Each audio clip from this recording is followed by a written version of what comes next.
morning, everyone, and thank you so much for joining us today. And thank you, just to echo what Marina said, thank you all so much for being a part of this community. I am absolutely thrilled to introduce, well, I'm going to let them introduce themselves, actually, but our wonderful advisory board. So if we could just quickly go around, do short intros.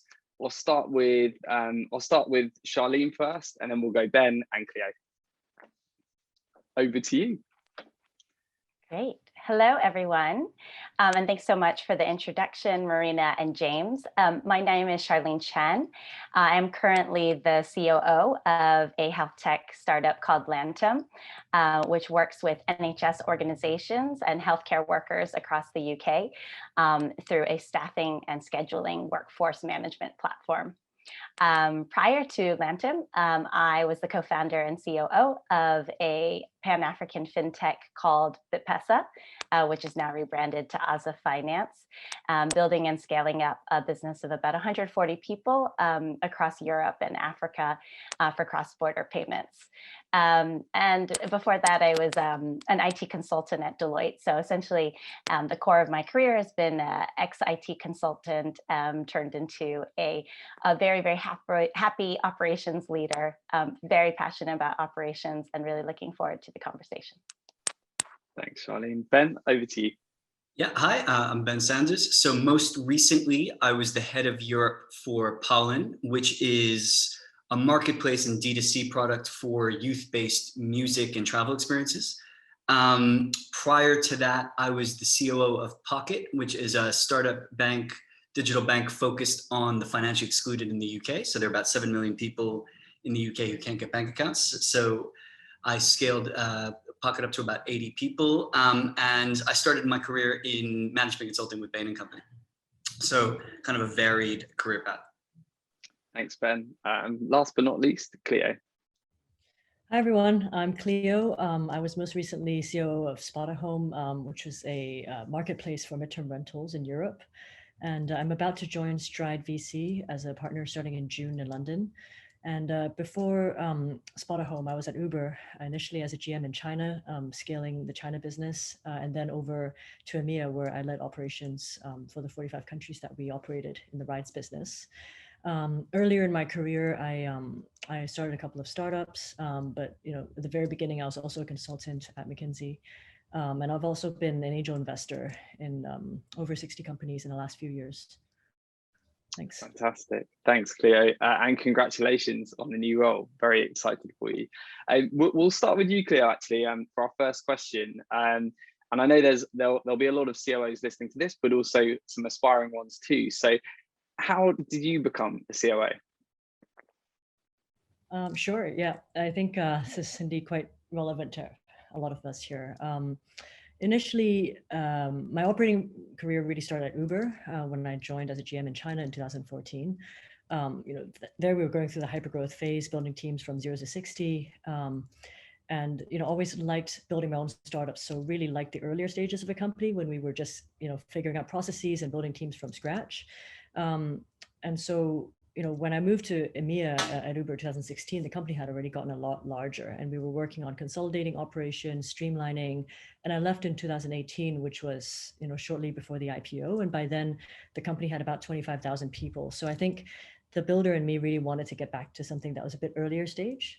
At the same time, the Spotahome opportunity came up when Emil Michael and Travis Kalanick, who were both leaders at Uber, had invested in Spotahome, and I was referred into the role. I was really lucky to come across a company that I was excited about, but also the COO role. And there are many COO roles out there in which we can talk about, right? And this one in particular was an interesting one because it covered all the business functions, including ones I didn't manage before, right? Like customer service, marketing. So it's quite broad, quite commercial. And so I thought that was a really good opportunity. And at a stage that I was excited about, which was Series B, so much more about scaling. So I guess for everyone, it's really about picking the stage that speaks to you and the functions that you want to get involved with. And for me, it was just a good learning opportunity to lead new functions and also learn about a new space like prop tech.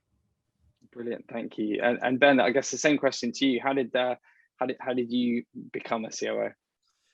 Yeah, so I had, I think, significantly less experience than Cleo, maybe to my detriment. I had been a management consultant for about 4.5 years before I moved to a client of Bain's in WorldPay, yeah, the payments company. And my mandate was really beat Adyen, who was one of their key competitors, and also a competitor who had spun out of WorldPay because they had actually created the tech. So it was my first time, I think, having an operational role as in doing something, and working with all different functions, product, engineering, marketing. And I really loved it because I think one of the things that I really like in general is working with people and, getting consensus and kind of driving towards things. And so after WorldPay's IPO, I think typically what happens after an IPO is there's like a loss of strategic focus or hunger to a certain extent. A lot of people have cashed out. A lot of people have kind of hit what they need to hit. And so there was like kind of like a bit of a lull, and someone approached me to just have a coffee chat. And it turned out to be the CEO of Pocket. And I think I've always been interested in private sector solutions for public sector problems. So the notion that you can use tech for good and to solve, this problem of the unbanked in the UK, and then over the course of Europe was really attractive to me. And I think, what I would echo what Cleo says about knowing, what stage you want to get into. So I would say Pocket was probably post-seed, but pre-A. So it was only about 15 people. And I think that when you only have 5 years of experience, for example, and you're a generalist by trade, that's actually a really good time to get in, because the expectations on you will to just be a generalist and just get stuff done, which fit both my appetite and my capabilities. So I came in at COO, but when you're a COO at a seed or Series A, a lot of the time it's a grandiose title for just someone who is just getting stuff done alongside the CEO. So I wouldn't say my first 12 to 18 months I was, if I were in a room with, say, Cleo and Charlene, I probably wouldn't have felt very COO-y, in terms of what I was doing. But you grow into it as the company grows, which I think is in part the point. So that's how I got into it. Awesome. Thank you very much. And we'll come back to that, because I think as a first-time COO, an earlier stage business, you're likely to maybe come across some slightly different challenges. So we'll come on to that. Charlene, again, we'd love to hear your story of how you became on. Sure. I missed an important part of my career path, which was that I did a stint of about 4 years doing international development in East Africa, which is how I ended up living in Kenya. And a close friend of mine, Elizabeth Rosiello, in 2013 said, "Hey, I have $50,000 to start Africa's first Bitcoin company. Do you want to be my co-founder and COO?" And, my first reaction was, what is Bitcoin? I have no finance background other than, barely passing my finance MBA classes. I've never been a COO. I've never started a company. I'll help you for 6 months. And then 6 months turned into 6 years. Of scaling the business from just the two of us, to a larger company post Series A. So I'd say I accidentally fell into it, but I think, for me, what drew me to that opportunity was a desire to learn, having a growth mindset, and just really loving the problem-solving aspect. And so I know we'll talk more about this later in the chat, but I would just say, even though I didn't know exactly what a COO entailed and what it was, I mean, basically my whole first time COO journey was just solving whatever problem there was. But yeah, so I was an accidental entrepreneur, an accidental COO, but now I've absolutely fallen in love with the role. It was fate. There we go. And I guess it sort of leads me on to my next question, Charlene. In terms of, I know every COO role is different, but how do you define what you do?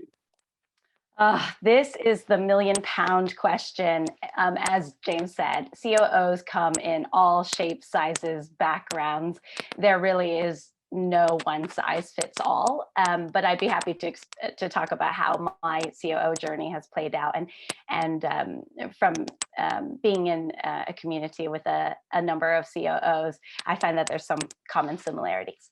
So I think for me, a lot of my COO career has been divided into customer-facing roles and then into more internal roles. So I think it really varies. So at some points in my fintech company, I was managing sales and marketing and customer support. So a lot of like the commercial side and just making sure that the customer experience, kind of being the de facto chief customer officer.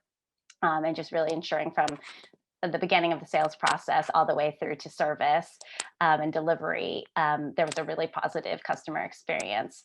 I think as I evolved through my career, it's become also more internal kind of business operations. So really focusing on having the right people in place. So managing HR and administration teams, having the right systems and processes in place. So really what we would call business ops.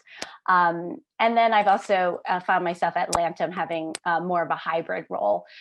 So I manage the customer success team, which is very much client facing. The business operation teams, which is more focused internally, all the way to customer operations and customer support, including the business intelligence and analytics team. So I think COO roles can really vary. And as Cleo mentioned, it really depends on the stage of and size of the business. But I think to summarize, the smaller your company is, if it's early stage, you tend to wear a lot more hats and be spread more thinly. And then I think as the company matures and you hire teams to, hire other people or teams to do the roles that you were doing, then you become a bit more specialized and can focus on, 3 to 5 functions, depending on the type of business. Thanks, Charlene. And I guess you are a COO of a health tech business during a global pandemic. So this is, I'd imagine you've been working extra hard in the last 12 months, and it's not been an easy year. So, and I know you also started your role right at the beginning of the pandemic. So I don't actually know if you met anyone in person from Lantum. How has the business adapted to sort of remote working and just to the last year? And as a COO, kind of what have been your top priorities? Mm-hmm. It's a great question. Absolutely. It's not been easy to start a new leadership role 3 days before I had to send the entire company to work remotely. Luckily, I had interviewed with a few people in person in February and in early March. So I did have the privilege of meeting a few people, but I would say that was the number one priority if I had to say kind of Q2, Q3 last year. So first, 3 to 6 months, we're really focused on getting the entire workforce, which is about 60 people and mostly UK based, to work from home. So I think there was a lot of like change management, which I would say is really central to the role of any COO. Whatever the change you're doing, you are managing change. So change in people, change in systems, change in processes. So I'd say a big focus was really the workforce being remote. And then also, I think it was about scenario planning and just figuring out, what is our company strategy? Do we kind of buckle down? Do we go immediately into, cost cutting mode and get lean? Do we, double down on a certain, product or client area that is, that is more active? So for example, we work primarily with the NHS, but we also were working with a US-based hospital. So because we couldn't travel to the US, we sort of reduced time and energy on the US expansion, but then focused more on the UK and developed a COVID relief feature in our workforce management tool so that we could adapt to the times. So I think, really most of the year was spent being resilient and then also adapting to the changing circumstances, figuring out the best ways to maintain and even try to grow revenue. And then I'd say the back half of the year has been really focused on supporting vaccination sites across the UK. So I think the year really shifted from a big people and finance operations focus to then a true operations focus as, demand for our services had kind of declined as people weren't going to their GP practices, but then suddenly GP practices took on the vaccinations. And so again, I think the art of being a great COO is the ability to adapt no matter what the situation, pandemic or no pandemic. You know, lots of runway, less runway, lots of clients, less clients. So it's just about being flexible and being able to problem solve on the fly. Thank you, Charlene. And I know you've done a brilliant job. So kudos to you in what is probably sort of a circumstance you never expected when you signed up. Talking of kind of problem solving and challenges, Ben, I wanted to come to you. You talked about kind of joining Pocket as an early stage COO in a generalist role. What did you find most challenging about that? I guess particularly as a first time COO. Yeah, it's a really good question. I mean, I think one of the biggest challenges is a lot of the time, you know where you're trying to get to, right? You know the main objective, you know ideally what good looks like. So, you know, an example would be client success, right? Customer satisfaction, right? You know you want as close to a 10 on Trustpilot as possible. You know you want, you know, customer queries to be down, but the how do you get there and with what personnel is something, if you've never seen it before, you really don't know what good looks like, and you don't even know necessarily what the steps to take. So in my first 6 months in Pocket, I came in and I was told that we had an outsourced offshore customer service option that was okay, right? So it was an outsourced team in India. Then it was, okay, well, we need to inshore, but keep it outsourced. And then very quickly it became, actually, no, we need to set up a call center, you know, where, how, whatever. All of those, to Charlene's point, you have to be adaptable. But if you've never done it before, what you're adapting to is to a certain extent the problem, but also your own lack of knowledge about something. So one of the things that, you know, it's an interesting commonality between Charlene, Cleo, and myself is starting off as a consultant. The way a lot of consulting works is you're put on a case where you have no previous subject matter expertise and you're expected to become an expert within a few weeks. So that kind of rigor and discipline around attacking a problem, you could apply. But the problem is if you've never seen it before, you don't know what you don't know, or you know that you don't know a lot, right? So as you go up the experience curve, first of all, you just develop a knowledge base and you develop like a network where one of the things that I think you see a lot of the time when CEOs move to different companies is they bring teams with them. So they have like a marketing person that they work well with, or, you know, a customer service person. But in the first instance, you are, you know, to Charlene's point, you're managing 10 different functions. Like I was, for example, the MLRO. I didn't even know, you know, the money laundering reporting officer. I didn't know what it was when I joined. And also I could have gone to jail if it turned out that we'd been doing money laundering, which I didn't even know until about 6 months into it, right?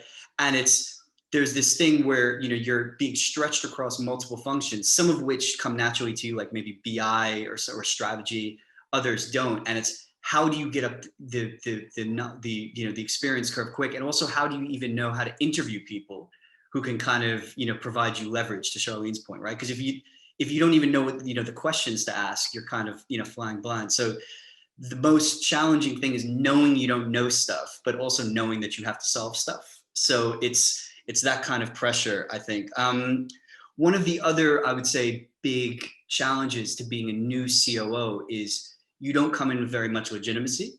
So Charlene or Cleo could walk into any company right now, and, you know, all you have to say is the way I did it at whatever, and they'll be like, oh, okay, cool. But me saying, oh, the way I used to do it at Bain, they'll be like, bro, it's not management consulting. We don't care, right? So if you're the right hand to a CEO, around, you know, the CEO will have very strong views around culture, around strategy, around pushing for growth relative to quality control, because they're the ones promising investors stuff. And you need to have a strong voice in the room. But if you don't necessarily have that, you know, how do you establish that trust with the CEO very quick? They listen to you is not a straightforward, you know, thing. So you have to do a lot of people management and lean really heavily into EQ. Thanks, Ben. Yeah, really, really interesting insights there. And I guess as a leader, you have to grow up really fast in that sort of environment, I guess, as the business evolves. So how has being a COO, how did that experience help you develop into the leader that you are now, running a much bigger business, you know, much bigger P&L? Yeah, I mean, so I was thinking about this, and I wrote, if you think about leadership, right? Like, what does being a leader mean? It means you're trying to get people to achieve concrete goals, right? You're trying to keep people motivated and on an even keel. One of the difference between, like, say, project work versus leadership is it's almost like a marriage. You're with people every day, and you're having to navigate their emotional highs and lows, and also work can be really tough. So how do you keep people, buoyant? You also need to be kind of improving things as you go along, right? You're doing these big things, but you're trying to kind of make things better. And then you're also developing leaders, right? So if you know that those are all of your objectives, like being a COO has definitely helped me from the EQ side, and like thinking about, well, all right, because to Charlene's point, one of the things that happens as you go up the COO curve is you do less yourself from an executional perspective, and it's much more overseeing lots of other people. So my team went from 3 people at Pocket to 40 by the time I left. And I started at about 65 in Pollen and it's an indirect team of about 150. So it's a lot of people, and I'm obviously not getting into everything myself. So I think the first big thing I've learned at being a COO and a GM is which bits do you micromanage or get really involved in yourself versus which bits do you trust other people to get on with. But if you trust other people, then it's all about communication and clear transparency and and making sure they understand goals. So my communication has improved a lot. And then I think the other thing I've leaned into very heavily is EQ, because I think that there can be a tendency, particularly from CEOs, founders, where it's, the difficult thing about difficult things. They read all these management books and leadership books, and they're just all about output. We're trying to, because they're the ones with the investor stress and all that. But you are, as the COO, are the translation layer. And it's like, everybody's not a machine. Everybody's not an ex-McKinsey or Bain consultant. And having that kind of sensitivity and empathy and figuring out ways to kind of keep everybody aligned around the goals and also happy, and also, quite frankly, like trusting in you, so 80-20 has become something I've really leaned into, which is, what are the critical things people need to do? Get them to do that, and then don't worry about the other things for now, and then gradually seed that in. Because if people feel like they're doing a lot of work and they're burning out and it's not even work that needs to be done, it can be really tough for them. So I'm constantly thinking about other people ahead of myself, which is, I think, actually what you want, as a leader. And being a COO, definitely push that. Thanks, Ben. Really, really insightful. And I'm sure a lot of that will resonate with others. Cleo, I wanted to talk to you about the sort of skills that you leaned into and developed as a COO, because I know you're a GM and then you evolved into sort of more ops role and then became a COO at Spotahome. So do you mind telling us that? Sure.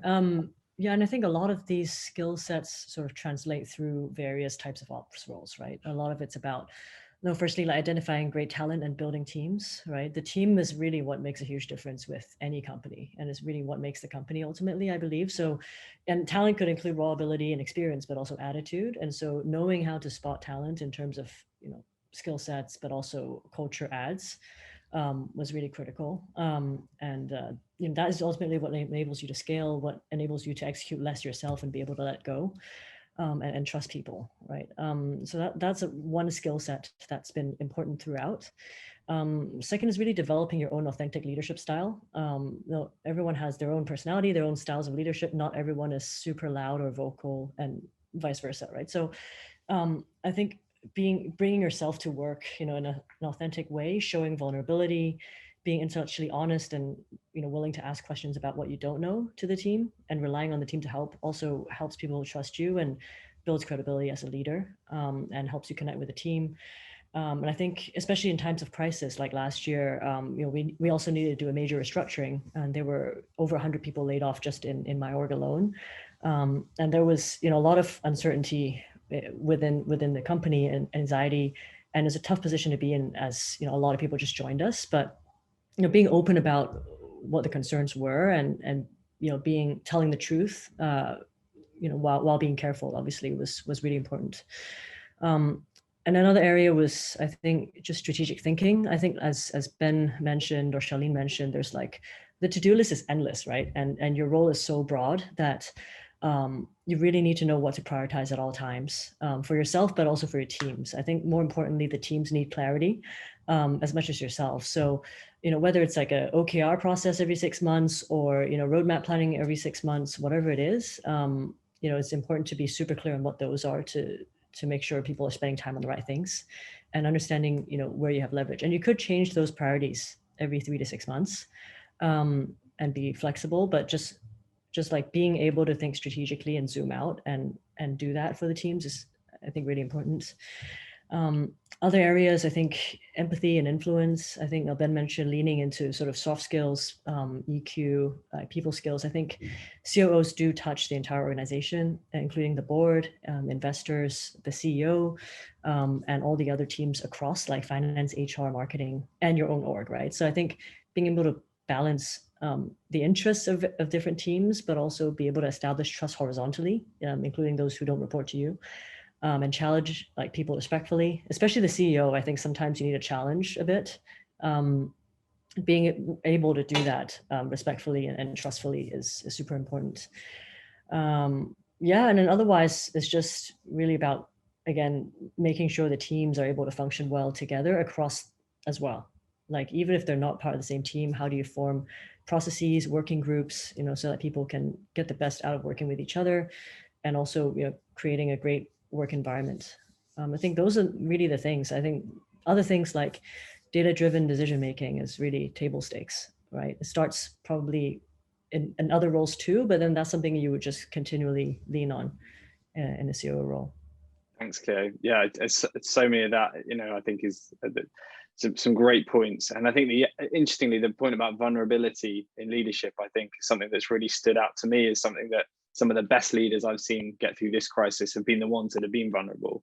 It's something that I personally have tried to be more of. I think historically, British stiff upper lip, try and keep calm and carry on mentality, I've probably been guilty of, but actually I think just being very open with your teams, I think is the right way to go. We mentioned at the start of this, you've recently become, or you're soon to become, a partner in a VC firm, Stride.VC, which is very exciting. There may be people listening to this who have aspirations to move into investing down the line. So how did your experience as a COO help you pivot into this sort of new career? Are there particular things that have helped you in that respect? Sure. Yeah. I think, taking directly from the COO role, I think a lot of it is about so first of all, there's a few buckets, right? First is people related skills, where, assessing talent is an important one, like assessing founders that you meet and the quality of the teams that you invest in, especially in seed stage where there's little data to work off of. So the quality of the team matters a lot. And the team could even pivot the business and change the business model, but knowing that you're betting on the right team is extremely important. So assessing talent, and then also helping founders think through organization structure. So how to set teams up, what roles are needed and when. And then a second area is probably scaling. So I've operated from Series B to IPO between Spot-A-Home and Uber. So if you're able to help founders see around corners and think about, okay, what are they going to need in terms of next stage of scale as they raise their Series A or B? What roadblocks might they hit? What are the traps that they might fall into? I think that's really helpful. And besides operating, I also angel invested in mostly seed stage companies. So I think that also helps, having conversations with founders outside of my own company, even while I was COO, helped test kind of which parts of your knowledge are broadly applicable to other companies. And you realize that actually, even if you're not familiar with certain industries, a lot of the company building and thinking about teams, thinking about businesses, functions, all that is actually quite translatable across industries. And then the last thing is really strategic thinking. I think understanding the landscape, being able to zoom out and look at what's in the environment. I think COOs also need to be aware of competition, what's happening in the industry, what are the trends, right? And so a lot of these skills are also applicable to VC, and you might apply them to a broader set of industries if you're more of a generalist, but a lot of that is quite useful as well.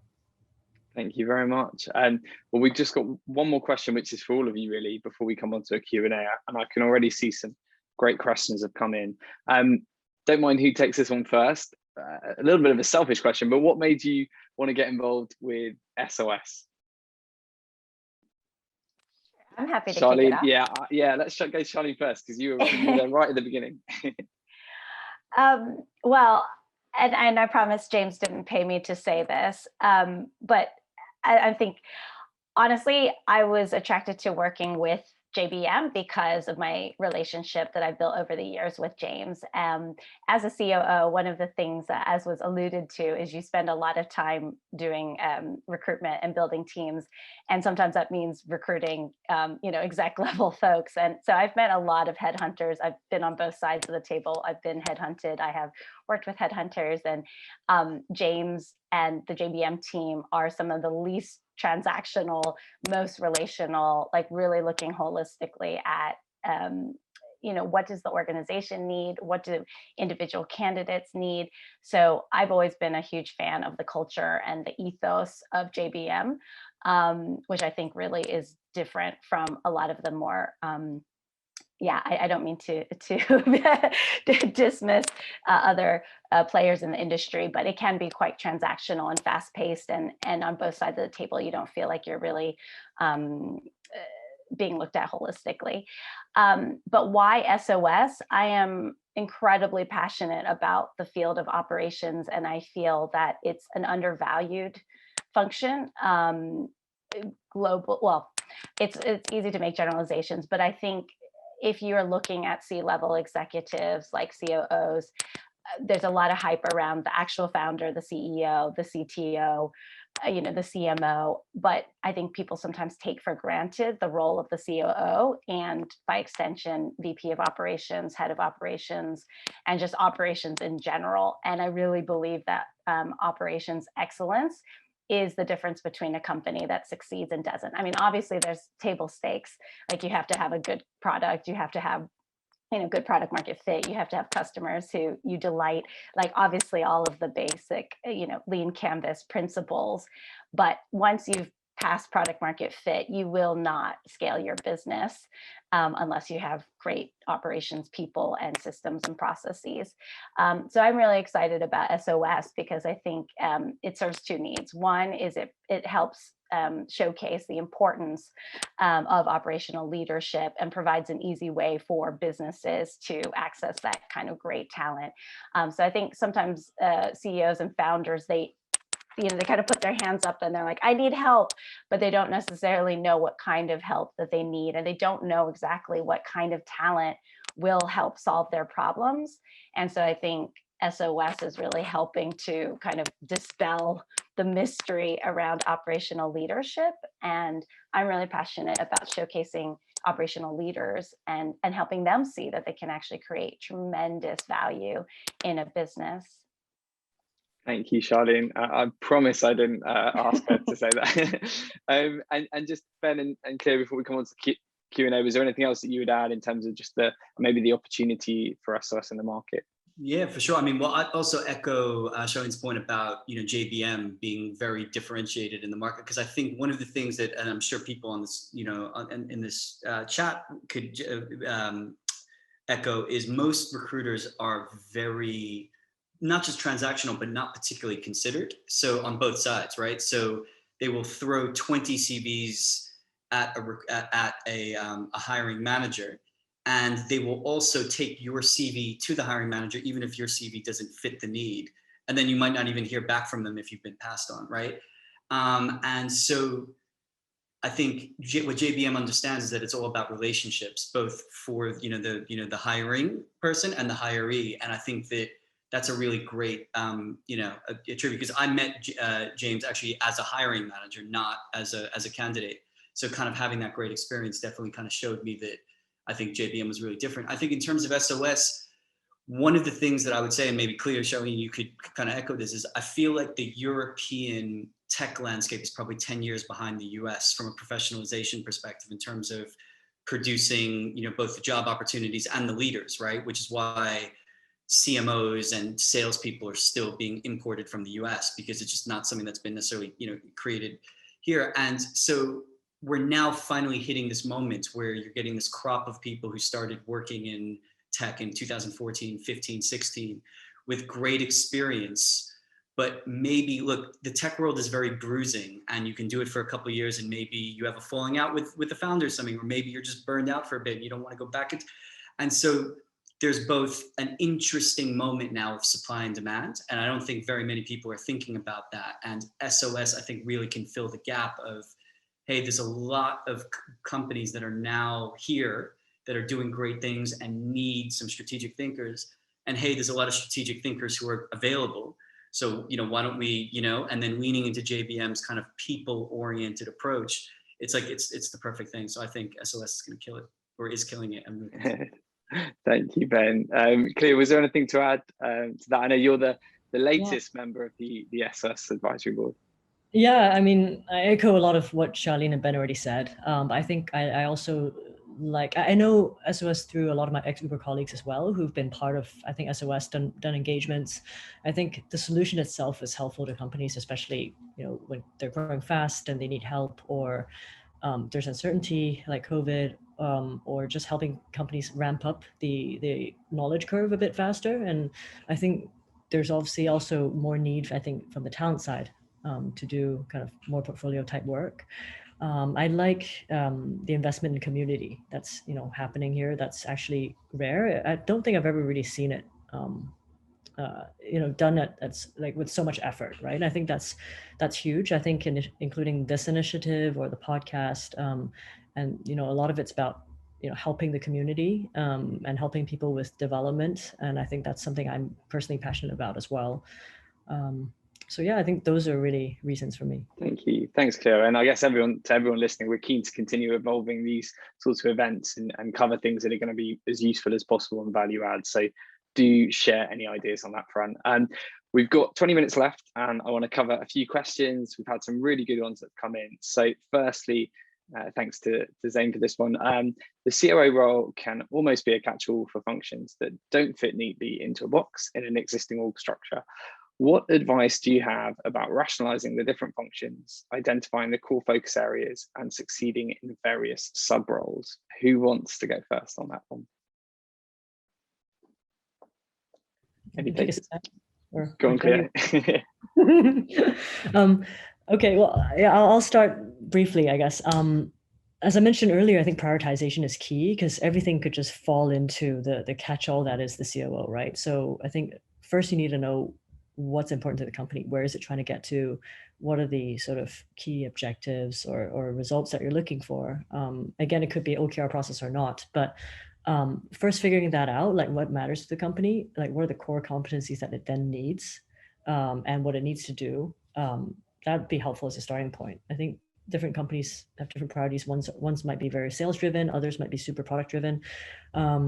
Yeah, starting with that would be helpful. And then just prioritizing from there on a regular basis. Yeah. Ben, what do you think?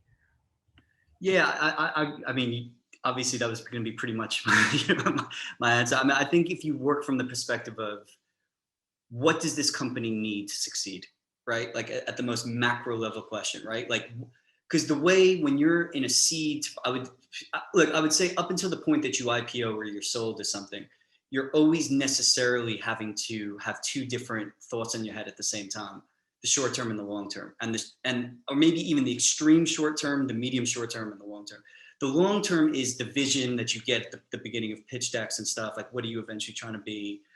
The short term is the next funding round, right? Like, what do you need to show to investors to raise? And then the immediate short term is, how do we not get the lights shut off? Or how do we, how do I put out whatever fire, is in front of me?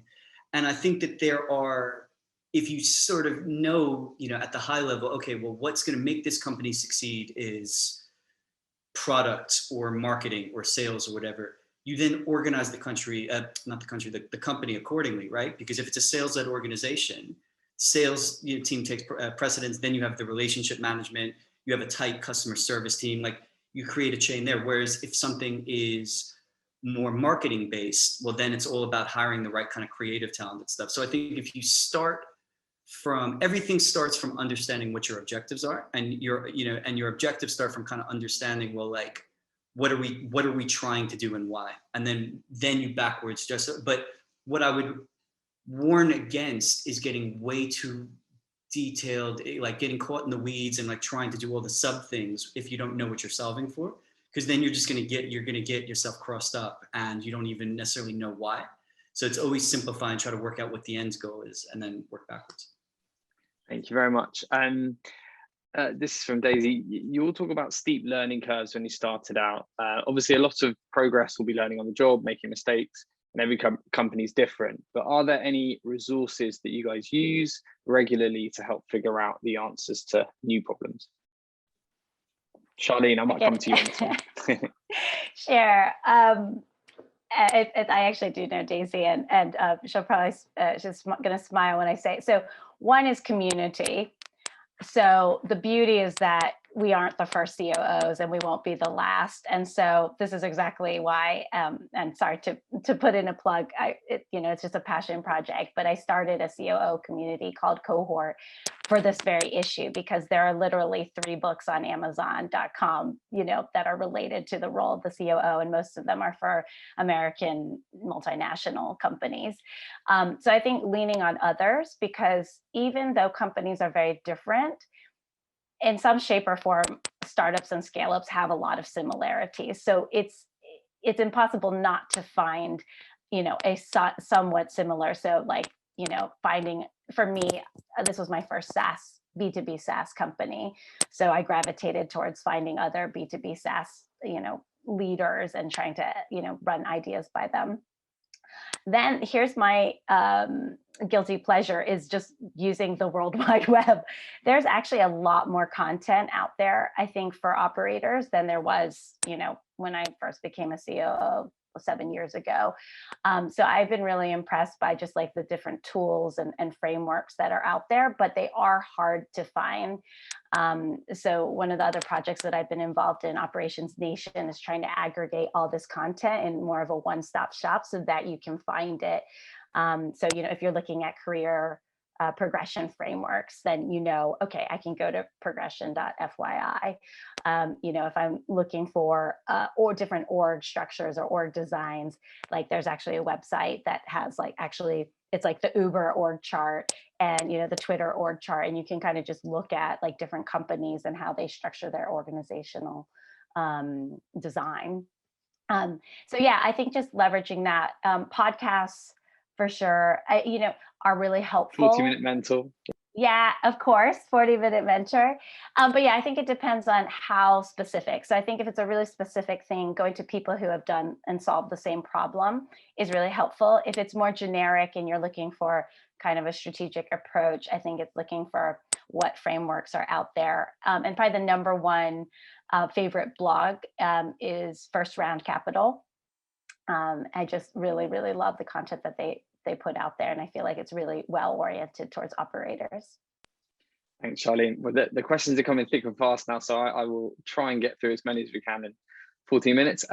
This is from Jeff. How do you help your organization, team, CEO, fellow execs balance thinking and doing so, working on the business versus working in the business at pace? Cleo, any thoughts on that? Yeah, this is a tough one, and it varies by role.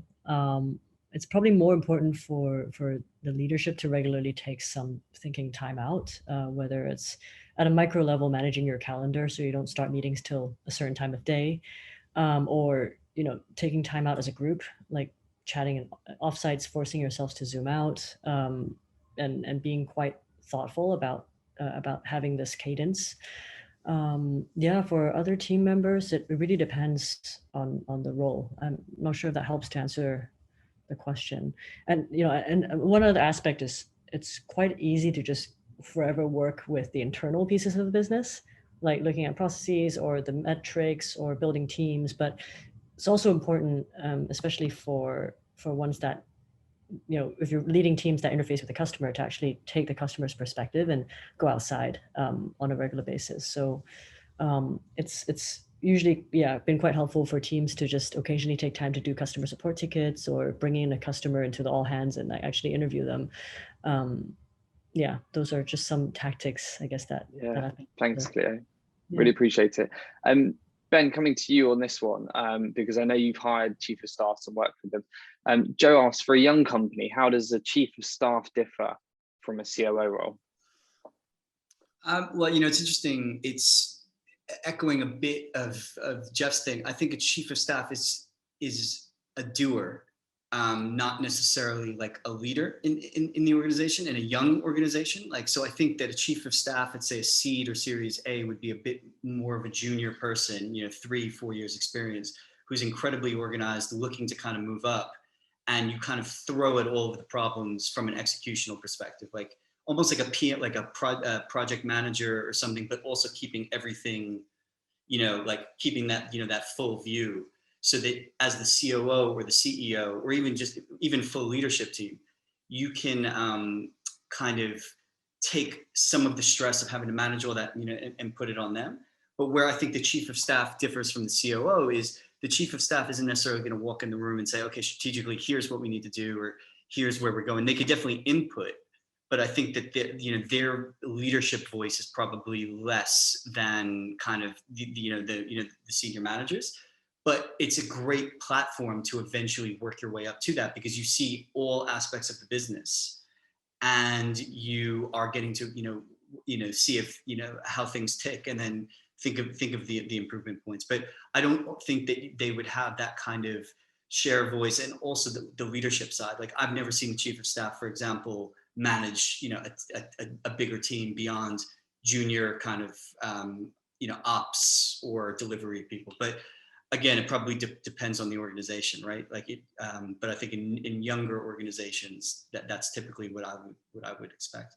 Yeah, and I would echo that. I think we've seen it as a fantastic stepping stone into becoming a COO in the right company or progressing with it, because you get such a unique exposure to that leadership team, that we've seen a number of people, I think even on this attendees today, that have made that transition very successfully. Thank you, Ben. Last couple here. What has made you turn down a job offer over the years, and what are the critical factors for you when joining a new company? I might ask Cleo this first up, because I know you've been in the market more recently maybe than others. Have you got any thoughts on this? Yeah, sure. I think one thing that's worth spending time on is figuring out what you want and what you want to learn, because otherwise opportunities may just appear in front of you, and it's really hard for you to filter, right? So yeah, it could be like how hands-on do you want to be, right? Do you want to work if you want to be very hands-on, go earlier stage, and does the role then offer the responsibility levels or the topics that you want to learn about? I always look at it from a learning angle, so it's not really been about comp or anything like that.